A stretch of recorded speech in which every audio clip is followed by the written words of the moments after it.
Bonjour à tous, j'espère que vous allez bien.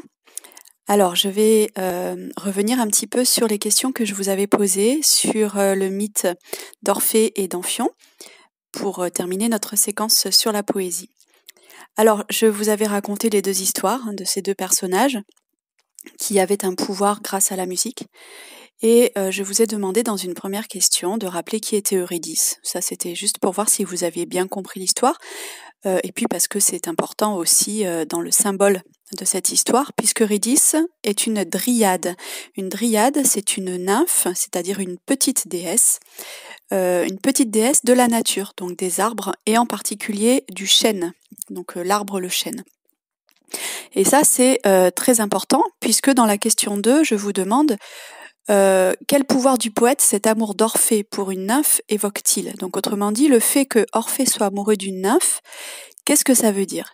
Et en fait, ce que ça veut dire, c'est que Orphée aime la nature. Il célèbre la nature, il chante pour la nature, et d'ailleurs la nature le lui rend bien, puisque on a vu qu'elle lui obéissait. Donc le fait d'aimer une déesse de la nature, ça démontre bien qu'Orphée est un musicien qui est en communion avec la nature, en harmonie avec la nature. D'ailleurs, plus tard, il va créer une religion, vous l'avez entendu dans l'émission, qu'on appelle l'orphisme. Et dans l'orphisme, eh bien, on doit respecter les animaux, donc ne pas manger de viande, par exemple. Et puis, on est toujours en communion avec cette nature que l'on respecte. Ensuite, je vous demandais d'observer la mosaïque et de me faire une remarque sur tous les animaux qui étaient sur cette mosaïque. Donc on reconnaît en fait des animaux prédateurs. Prédateurs, ça veut dire qui cherchent des proies, donc des animaux qui chassent. Et en fait, on retrouve bien un lion en haut à droite et en bas à gauche, je pense que c'est un tigre. Donc le fait que ces animaux, qui normalement sont des animaux complètement sauvages, soient là assis autour d'Orphée, comme des chats, montre bien qu'Orphée les apaise, les calme. De même, on a tous les oiseaux. Je ne sais pas si vous avez déjà essayé d'approcher d'un oiseau, mais en général, il s'en va très vite en s'envolant. On n'arrive jamais à les attraper, alors que là, ils s'agglutinent, ils se regroupent tous autour d'Orphée. Donc on voit bien ici ce pouvoir d'Orphée de créer une forme d'harmonie, encore une fois, harmonie avec la nature, ce qui nous rappelle qu'il est amoureux d'Eurydice et donc amoureux de la nature, puisque Eurydice est une déesse de la nature.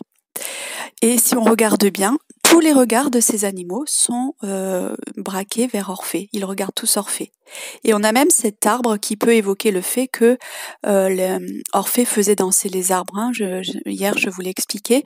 Donc l'arbre qui est à côté d'Orphée ici peut peut-être rappeler ce phénomène.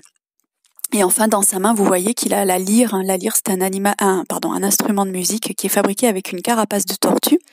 Et on voit qu'il la tient là dans ses bras. C'est le cadeau qu'Apollon lui a fait. Alors du coup, je vous ai demandé quels sont les 2 vers de Virgile qu'on pourrait mettre comme légende.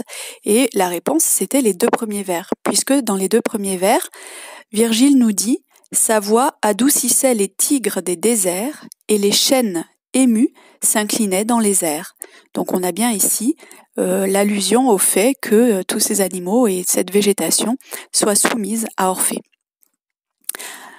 Ensuite, je vous demandais dans le texte de Virgile pourquoi tout semblait s'arrêter sur les pas d'Orphée.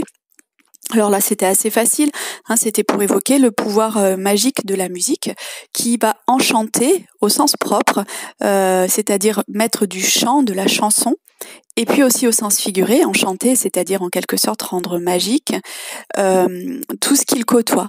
Donc en fait, dans ce texte, il y a une allusion aux animaux et aux arbres qui lui obéissent, mais on a aussi une allusion aux enfers avec le Tartare. Je vous avais expliqué que c'était le fleuve des enfers.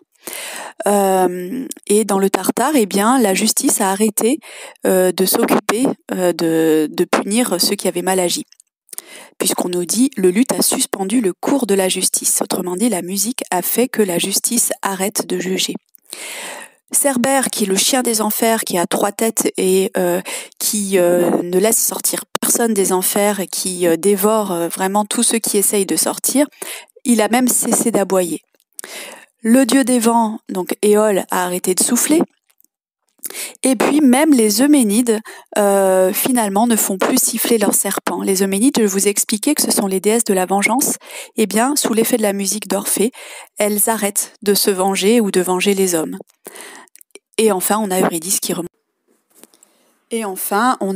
qui remonte des enfers alors que normalement elle est morte. Donc là encore, on voit bien ce pouvoir incroyable, surnaturel de la musique d'Orphée. Ensuite, je vous demandais d'observer le tableau, donc un tableau du XVIIe siècle de Francken le Jeune qui représente Orphée aux enfers. Alors, les différents personnages que l'on peut trouver sur ce tableau sont ceux qui sont évoqués dans le texte. Je vous posais la question. À droite, on trouve Perséphone et Hadès, qui sont les dieux des enfers. La déesse est le dieu des enfers. On voit qu'ils ont une couronne sur la tête et on reconnaît aussi dans la main gauche d'Hadès le sceptre, le bâton de pouvoir qu'il tient dans sa main. Et donc à ça, on voit bien sûr que ce sont les dieux des enfers. On trouve ensuite Orphée que l'on reconnaît facilement puisqu'il tient son instrument de musique. Alors dans l'Antiquité, l'instrument, la lyre, n'était pas comme ça, il était fabriqué avec une carapace de tortue, mais là, bien sûr,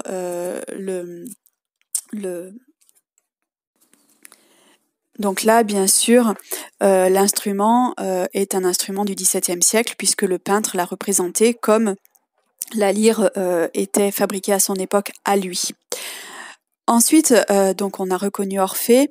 Entre les deux, entre les dieux des enfers et Orphée, on a Cerbère, le chien à 3 têtes, le gardien des enfers, qui dévore tous ceux qui veulent sortir des enfers. On a ensuite sur sa roue Ixion. Ixion qui a donc été puni, je vous l'avais expliqué, et qui a été puni à être accroché à une roue qui tourne en permanence. Et enfin, sur la gauche, on a des personnages dont je ne vous ai pas parlé. En fait, il y a 50 sœurs qu'on appelle les Danaïdes, qui ont été donc mariées à 50 maris, bien sûr, et qui ont toutes assassiné leur mari. Elles n'en voulaient pas. Et elles ont été punies, parce que quand même ça ne se fait pas, elles ont été punies à remplir un tonneau percé avec une source asséchée.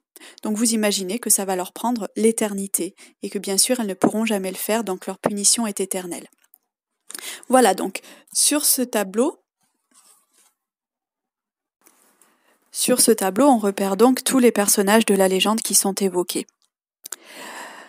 Je vous laisse regarder un petit peu ces réponses et puis dans un deuxième enregistrement, on expliquera les questions suivantes. À tout à l'heure. Voilà, j'espère que vous avez bien corrigé